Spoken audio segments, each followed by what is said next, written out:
Muzukashii and Taihen both mean difficult or hard, but they have different nuances because life is suffering and we don't always suffer the same way.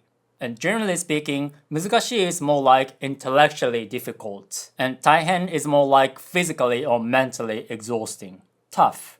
For example, if you're trying to solve Sudoku, you can say, この数読難しい. This Sudoku is difficult. This means it's intellectually difficult for your fully developed adult brain. But if you're doing some sports, you can use the word 練習, practice, and say 今日の練習大変だった. Today's practice was tough, which means it was exhausting for your fully developed adult body. But if you say 今日の練習難しかった, today's practice was difficult, it implies that it was technically challenging. So in many situations, you can actually use both but with different nuances. You can also use the word テスト, test, and say テスト難しかった. The test was difficult, which means intellectually difficult. Or you can say テスト大変だった. The test was hard, which means maybe you had a lot of tests to go through. And you can actually use both and say テスト難しくて大変だった. The test was tough because it was difficult, which implies something like, okay, the test was intellectually challenging, so you have to use a lot of mental resource. And how about saying Japanese is difficult? You can use 難しい and say 日本語は難しいです. Japanese is difficult. And here, you wouldn't use 大変. But you can focus on the act of studying, 勉強, study, and say 日本語の勉強は大変です. Studying Japanese is hard because maybe you have a lot of things to do and a lot of kanji to remember. But if you use 難しい and say 日本語の勉強は難しいです. Studying Japanese is difficult. What does it imply? Well, maybe it's difficult because you don't have the time, or maybe you're living in a small island with no internet, so you don't have enough resources. So the act of studying is difficult. But this is just one interpretation because you can also interpret this as Japanese is hard. Now, we sometimes use 難しい as a kind of euphemism for not possible. For example, if your boss with ominous eyes asks you, 明日までにできる? Can you do this by tomorrow? And if it's not possible, you can say, ちょっと難しいです.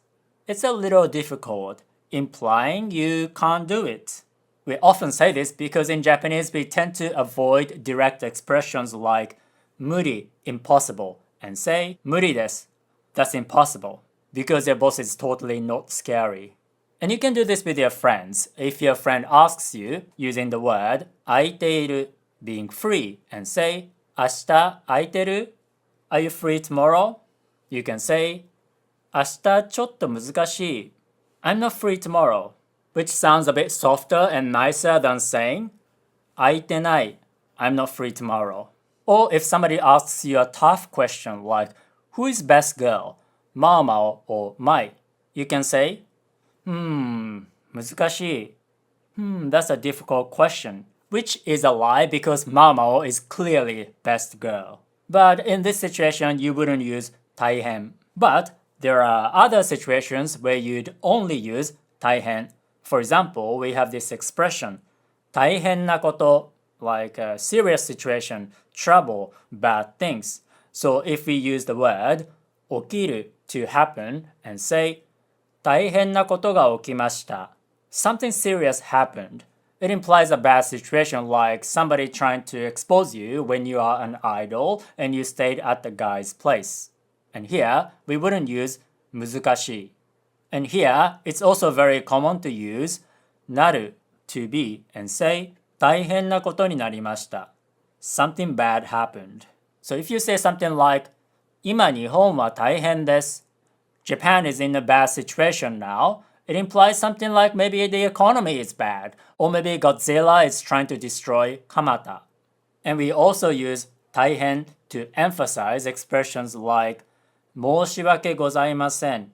I'm very sorry. So you can say 大変申し訳ございません. I'm deeply sorry. When you are an assassin and you have to kill somebody. but you don't have anything personal. 大変恐縮なのですが、息の根、止めさせていただいてもよろしいでしょうか。Or when somebody is in a tough situation, you can say, 大変ですね. That must be tough. And here, you wouldn't use 難しい either. So if you want to acquire Japanese for practical purposes like communicating with real-life Japanese people or understanding Japanese media, you can subscribe to my email group because I have both free and paid lessons where you can learn Japanese with natural but easy examples. So click on the link in the description or on the screen and subscribe to my email group, Japanese with Yuta.